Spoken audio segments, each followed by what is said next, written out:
आता मुद्दा क्रमांक 4 आपण लिहिणार आहोत. मुद्दा क्रमांक 4 लिहा. नम्रता नसेल तर प्रशिक्षण चुकीच्या दिशेने जाते. मुद्दा क्रमांक 4 लिहा. जर एखाद्या व्यक्तीमध्ये नम्रता नसेल तर त्याला देण्यात आलेले जे काही प्रशिक्षण आहे ते चुकीच्या पद्धतीने जाते. आणि आज अनेक ठिकाणी चुकीच्या पद्धतीने प्रशिक्षण हे जात असलेलं आपल्याला पाहायला भेटतं त्या लोकांच्या जीवनामध्ये जे प्रशिक्षण घेत आहे. आणि प्रशिक्षण त्यांच्या जीवनातून हे चुकीच्या दिशेने का जात आहे? कारण त्यांच्या ठाई आज आपल्याला नम्रता पाहायला मिळत नाही. एक उदाहरण मी तुम्हाला देतो.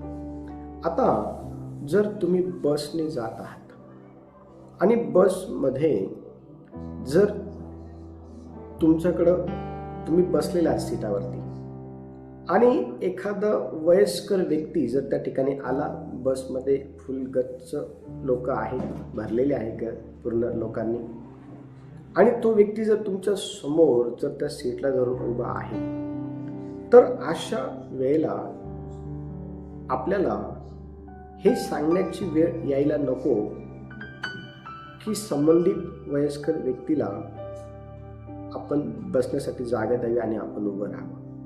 आता हे त्या व्यक्तीला करता येतं ज्या व्यक्तीचं प्रशिक्षण चुकीच्या पद्धतीने गेलेलं नाही. हे त्या व्यक्तीला करता येतं ज्या व्यक्तीने नम्रता जी आहे धारण केलेली आहे. आता आपण ज्या वेळेला आपण अनेक शिक्षित जे काही लेकरं आहेत, जे काही लोक आहेत, त्यांना बसने प्रवास करताना पाहतो. परंतु ज्या वेळेला खऱ्या अर्थाने एखादं चांगलं काम करण्याची वेळ येते त्यावेळेला त्या ठिकाणी ते काम करण्याची जी काही निवड आहे ते सहजासहजी करत नाही का? कारण कुठंतरी त्यांच्या काही असलेलं जे काही प्रशिक्षण आहे ते त्या संबंधित व्यक्तीला उकसवतं आणि त्याला ते नम्र होऊ देत नाही. नम्र होऊ देत म्हणजे काय? त्याला ते चांगलं काम करू देत नाही. आणि पवित्र शास्त्र जेव्हा आपण वाचतो, नीतिसूत्राचं पुस्तक 11वा अध्याय आणि वचन 2 आपण काढूया. आणि बघा, नीतिसूत्रे 11वा अध्याय आणि वचन 2 काय म्हणत आहे आपण वाचू यावेळेला. गर्व झाला की अप्रतिष्ठा आलीच, पण नम्र जनांच्या ठाई ज्ञान असते. Very good.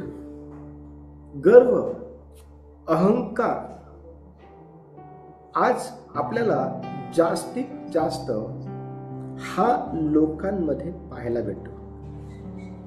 आणि ज्या वेळेला लोकांमध्ये गर्व येतो, ज्या वेळेला लोकांमध्ये अहंकार येतो, त्यावेळेला त्या गर्व करणाऱ्या व्यक्तीचा, त्या अहंकार करणाऱ्या व्यक्तीचा जो आहे ना, अपमान देखील झालेला आपल्याला पाहायला भेटतो. आणि अनेक वेळा अशा प्रकारच्या गोष्टी ह्या आपल्याबरोबर देखील झालेल्या असतात. कारण अनेक वेळा आपण जे आहे ना, कुठंतरी अशा प्रकारच्या गोष्टी करून बसतो ज्या अहंकारिकरित्या लोकांना जे आहे ते दिसून येतात किंवा भासून येतात. आणि वचन काय सांगितलं माहिती का? की जो व्यक्ती अहंकारी असतो, जो व्यक्ती गर्विष्ठ असतो, त्याचा अपमान होतो. पण कोणत्या व्यक्तीचा अपमान होत नाही. वचन पहा, वचन त्याचा ब भाग वाचा, 11चा ब भाग, दुसऱ्या वचनाचं. पण नम्र जनांच्या ठाई ज्ञान असते. हा, जे लोक नम्र आहेत, जे लोक लीन आहेत, जे लोक नम्र आहेत, अशा लोकांच्या ठाई आपल्याला ज्ञान पाहायला भेटतं. आता लक्ष द्या, चारित्र्य हे फार महत्वाचं आहे. आणि जर एखाद्या व्यक्तीमध्ये जर चारित्र्य आहे तर त्याच्या ठाई असलेलं जे काही ज्ञान आहे ते ज्ञान त्याला लोकांमध्ये जो काही सन्मान आहे तो मिळवून देईल. चारित्र्य जर एखाद्या व्यक्तीमध्ये आहे आणि त्याबरोबर त्याने जर प्रशिक्षण घेतलेलं असेल तर ते प्रशिक्षण त्या व्यक्तीला त्याच्या ठाई असलेलं जे काही चारित्र्य आहे त्याच्या साहाय्याने जो काही सन्मान आहे तो मिळवून देईल. आणि वचन सांगतं की सन्मान जर पाहिजे आहे तर सन्मान मिळवून घेण्यासाठी सर्वात अगोदर ज्ञानाची गरज भासत नाही. तर सन्मान जर मिळवून घ्यायचा आहे तर सर्वात अगोदर कशाची गरज भासते? तर नम्रता जी आहे ना ती आपल्या ठाई असणं फार गरजेचं आहे. आणि नम्रता येते कशी? देवाच्या सानिध्यामध्ये जास्तीत जास्त राहिल्याच्या द्वारे, जास्तीत जास्त देवाचं वचन वाचल्याच्या द्वारे, जास्तीत जास्त देवाच्या वचनाप्रमाणे चालल्याच्या द्वारे, जास्तीत जास्त देवाला आपण प्रसन्न केल्याच्या द्वारे एक व्यक्ती आपल्याला पाहायला भेटतो जो फार मोठा राजा होता आणि त्याच्या हातामध्ये सत्ता होती, त्याच्याकडं ज्ञान होतं, त्याच्याकडं अनुभव होता, पण तुम्हाला माहिती का, त्याच्या ठाई नम्रपणा नव्हता, त्याच्यामध्ये अहंकार होता, त्याच्यामध्ये गर्विष्ठ स्वभाव त्याच्यामध्ये होता, त्याच्यामध्ये मीपणा होता. आणि त्याच्यामध्ये असलेला जो काही अहंकाराचा स्वभाव आहे, त्याच्यामध्ये असलेला जो काही मीपणाचा स्वभाव आहे, त्या स्वभावामुळं आपण पाहतो की त्याची सत्ता कामा आली नाही, त्या स्वभावामुळं त्याच्याकडे असलेलं ज्ञान कामा आलं नाही, त्या स्वभावामुळं त्याच्याकडे असलेला जो काही अनुभव आहे तो देखील कामा आला नाही. त्या ठिकाणी तो जो व्यक्ती आहे तो पडला त्या ठिकाणी. आणि त्या व्यक्तीचे नाव आपल्याला नबुकदनेस्सर म्हणून जे आहे ना पवित्र शास्त्रामध्ये दिसून येतं. आणि हा व्यक्ती आपल्याला दानिएलचं पुस्तक 4 अध्याय आपण काढूया आणि 30 ते 31 वचनामध्ये आपण पहा त्या ठिकाणी कशा प्रकारे हा व्यक्ती पडला आणि संपूर्ण जे त्याचं राज्य आहे ते त्याच्या हातातून गेलं. कोणतरी वाचा ते वचन, 4 अध्याय 30 ते 31 वचन काय म्हणत आहे?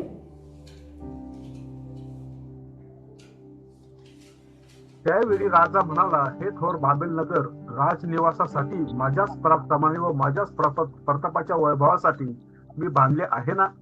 हे शब्द राजाच्या मुखातून निघतात न निघताच तोच आकाशवाणी झाली की, हे राजा नबुकद्नेस्सरा, हे तुला विदित हो की तुझ्या हातची राजसत्ता गेली आहे. बघा किती सुंदर त्याचे शब्द बघा कसे आहे, त्याचं बोलणं बघ कसं आहे. वचन 30 मध्ये तो म्हणत आहे की माझ्याच पराक्रमाने, वचन 30 मध्ये तो म्हणत आहे माझ्या प्रतापाच्या वैभवासाठी मी, हा जो शब्द आहे ना, मी, माझ्याच, मी हा जो शब्द आहे ना, हा लय गडबड करतो हा शब्द. परिवारांमध्ये, पती पत्नींमध्ये, लेकरांमध्ये, शेजाऱ्या पाजारांमध्ये, शिक्षणाच्या ठिकाणी, कामाच्या ठिकाणी, कुठं पण जातो मी, हा जो शब्द आहे ना मी, लक्ष द्या, ह्या ठिकाणी ह्या राजाच्या ठाई असलेला जो काही मीपणा आहे, ह्या ठिकाणी ह्या राजाच्या ठाई असलेला जो काही अहंकार आहे, जो काही गर्विष्ठ स्वभाव आहे, तो आपल्याला पाहायला भेटतो. ह्या राजाने परमेश्वर देवाला कुठेही गौरव दिलेलं पाहायला भेटत नाहीये. परमेश्वर देवाला कुठेही ह्या राजाने धन्यवाद जो आहे तो दिलेला पाहायला भेटत नाही. परमेश्वर सोबत असल्याशिवाय इतक्या मोठ्या प्रतापाची जी काही कामं आहेत ती कुणालाही करता येत नाही. आणि वचन सांगते की तो हे शब्द त्याच्या मुखातून निघता न निघता तोच काय झालं माहिती का, आकाशवाणी झाली. आणि आकाशवाणी कधी माहिती का, हे राजा नबुकदनेस्सरा, तुला जोपर्यंत हे समजत नाही की हे सर्व बनवणारा तू नाही, ह्या सर्व गोष्टी बनवणारा परमेश्वर आहे, तोपर्यंत वचन सांगतं की तुझ्या हातची सत्ता गेली आहे. आणि वचन 32 वाचा, वचन 32 काय म्हणते, 32 आणि 33, तुला मनुष्यातून घालून देतील, तुझी वस्ती वनपशुत होईल, तुला बैलाप्रमाणे गवत खावे लागेल. आणि मानवी राज्यावर परात्पर देवाची सत्ता आहे व तो ते पाहिजे त्याला देतो. हे ज्ञान तुला होईपर्यंत तुझ्यावरून 7 काळ जातील. 33 पण वाचा.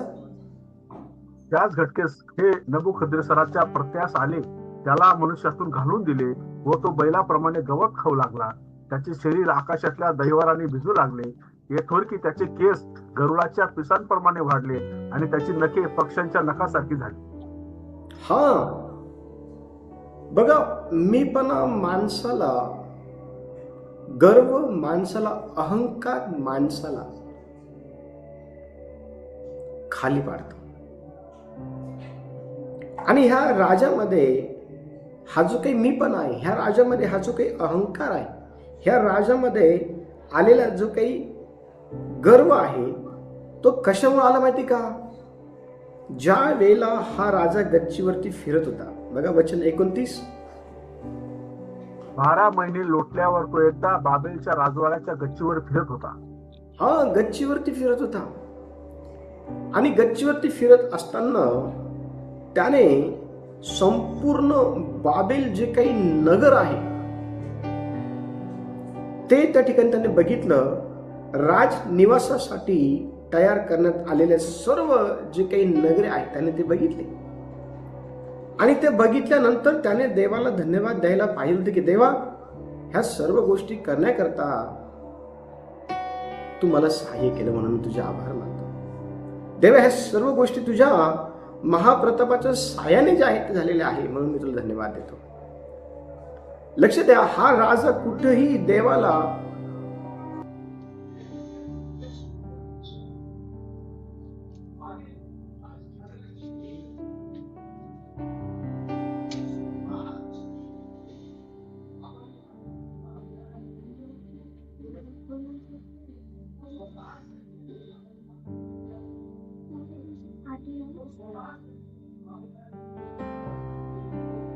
आवाज ब्रेक झालाय पण.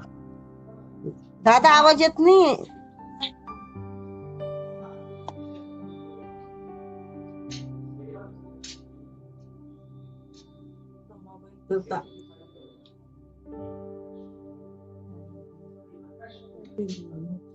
आवाज येत नाही तुमचा.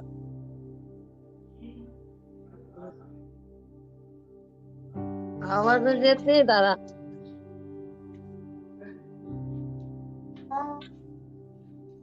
बंद कर ना.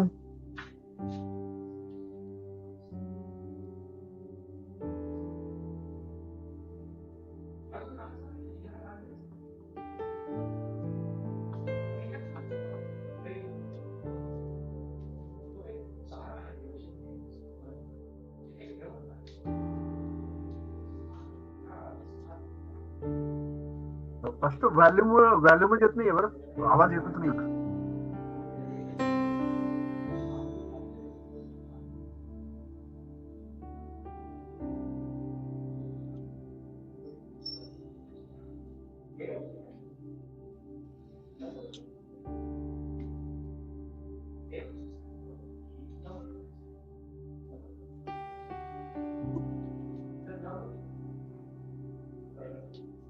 दादा आवाज येत नाही. येतच नाही ना.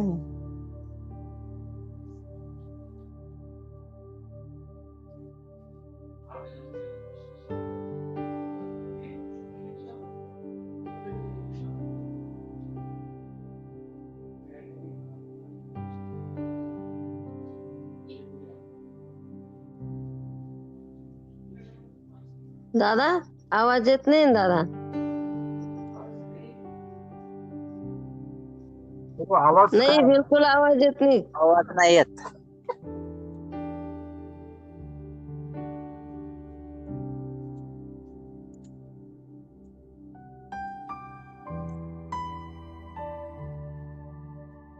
Thank you, Jesus.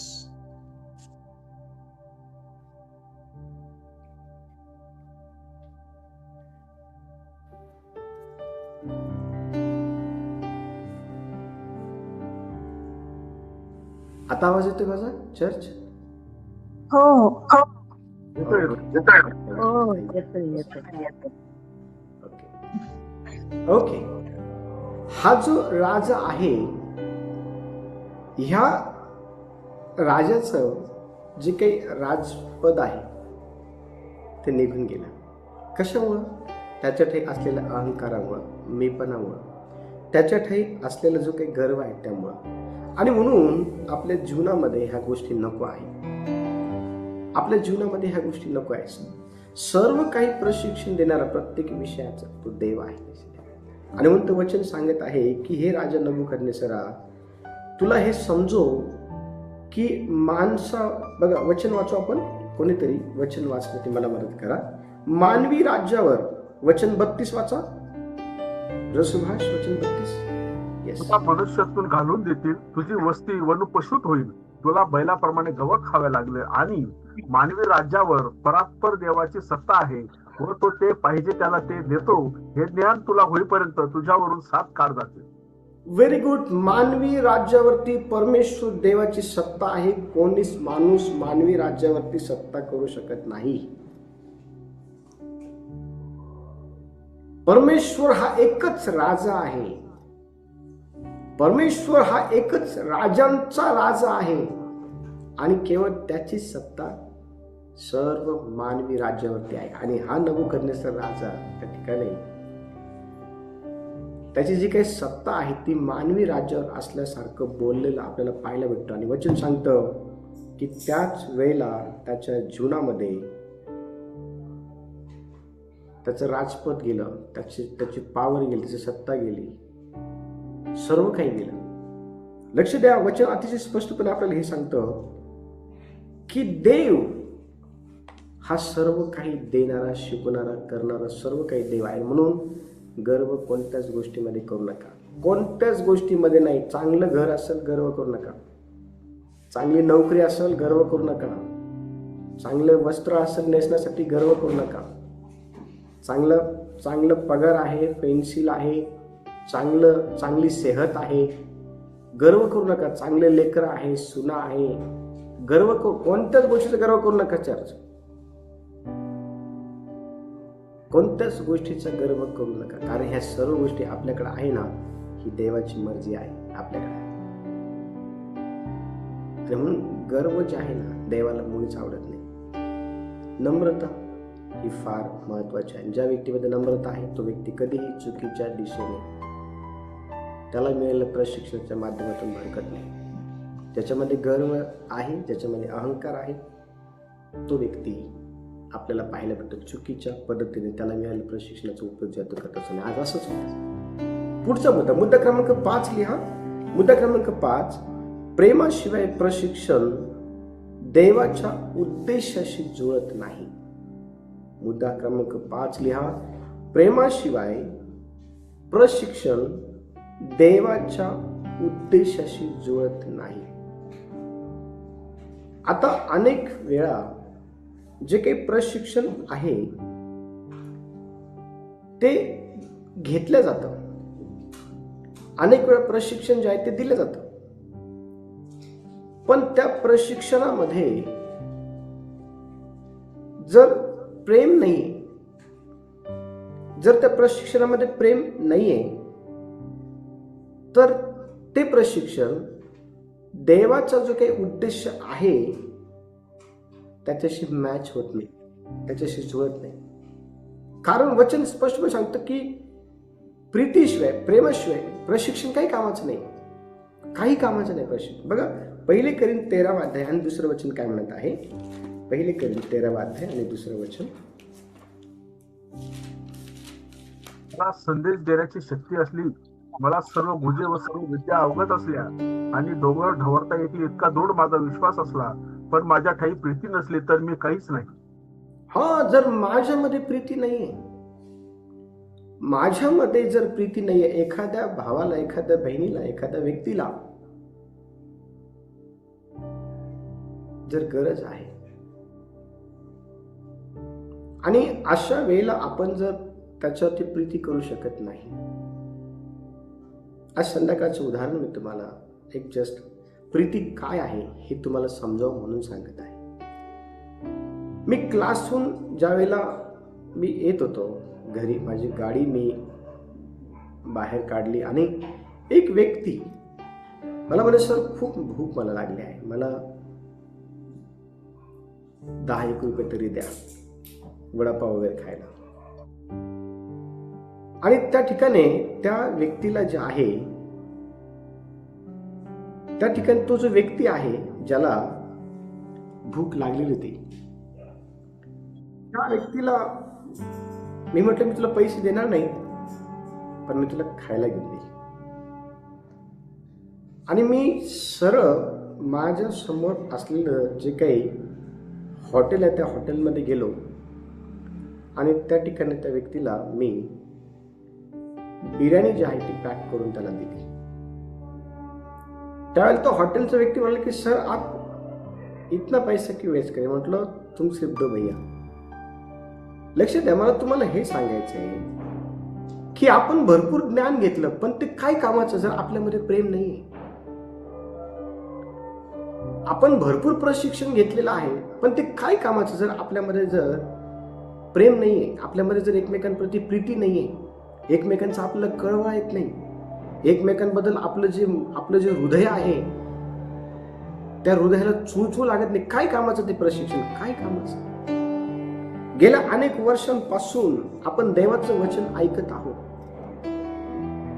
गेल्या अनेक वर्षांपासून आपण जे आहे देवाचं वचन ऐकत आहोत, पण त्या देवाच्या वचनाचा उपयोग आपण प्रीतीच्या साह्यातून लोकांची गरज भागवण्यात करता जर करत नाहीये तर देवाच्या वचनाचं प्रशिक्षण हे आपल्यामध्ये आपल्या काही कामाचं नाही.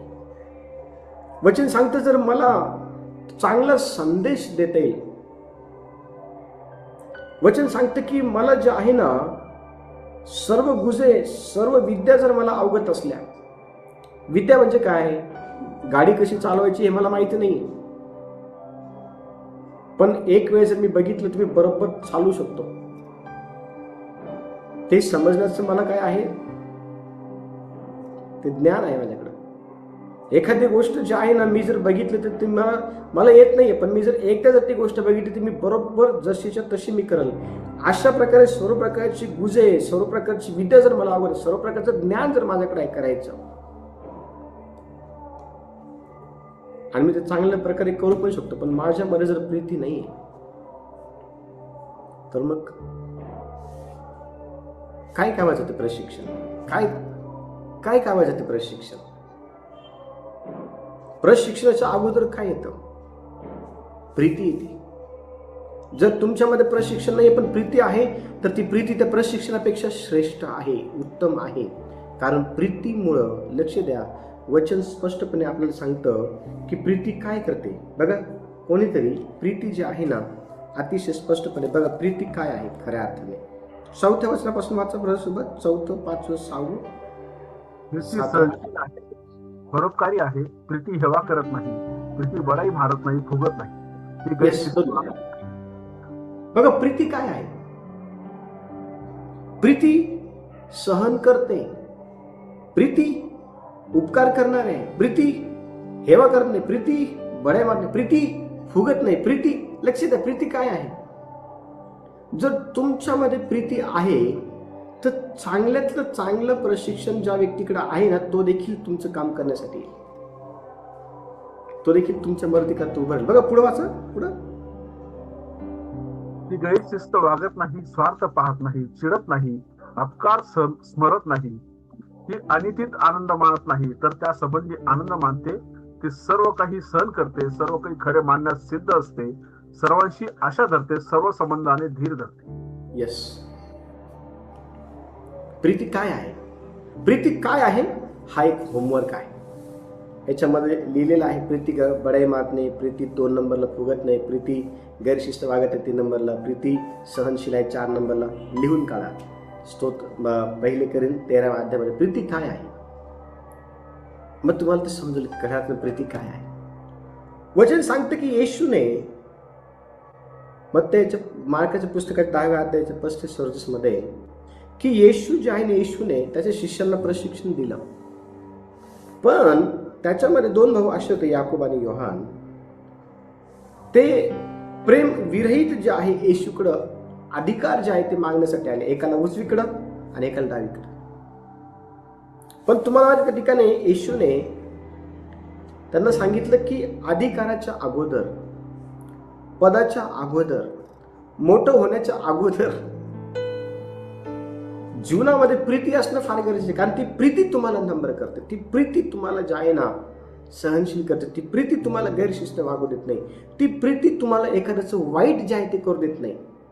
आज अनेक लोक पदावरती बसलेले आहे पण त्यांच्यात प्रीती नसल्या कारणामुळं आज त्या पदावरती बसून ते अनेकांकरता अडखळांचे कारण ठरले, अनेकांचं नुकसान करतात, अनेकांचं वाईट करून बसतात, अनेकांचं जीवन उद्ध्वस्त करून बसतात. आज आपल्याला कोणत्या प्रकारचे लोक पाहिजे आहे जीवनामध्ये? जे प्रीती करणारे आहे, जे दयाळू आहे, जे कळवळू आहे, ज्यांना लोकांचं कळवळ येतं, ज्यांना लोकांची दया येते, जे लोकांच्या परेशानीमध्ये उभं राहतात, लोकांना मदत करतात, लोकांना जवळ करतात, लोकांना जीव लावतात. अशा लोकांची गरज आहे, शिकलेल्या लोकांची नाही. जगाला आता ब्रिलियंट लोकांची गरज नाहीये, जगाला आता प्रशिक्षित झालेल्या लोकांची गरज नाही. जगाला आता अशा लोकांची गरज आहे जे प्रेमाने भरलेले आहे, ज्यांचं अंतःकरण दयाळू आहे, ज्यांचं अंतःकरण कळवळू आहे, ज्यांच्या अंतःकरणामध्ये लोकांप्रती जिव्हाळा आहे. अशा लोकांची आता गरज आहे. लोकांना आता मोठमोठं प्रशिक्षण घेतलेल्या लोकांना वैतागले लोक आता.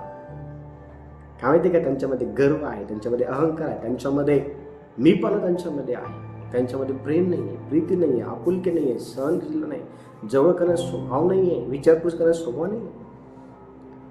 देवाचं वचन हे आपल्याला या दिवसांमध्ये काय सांगते याकडे लक्ष द्या.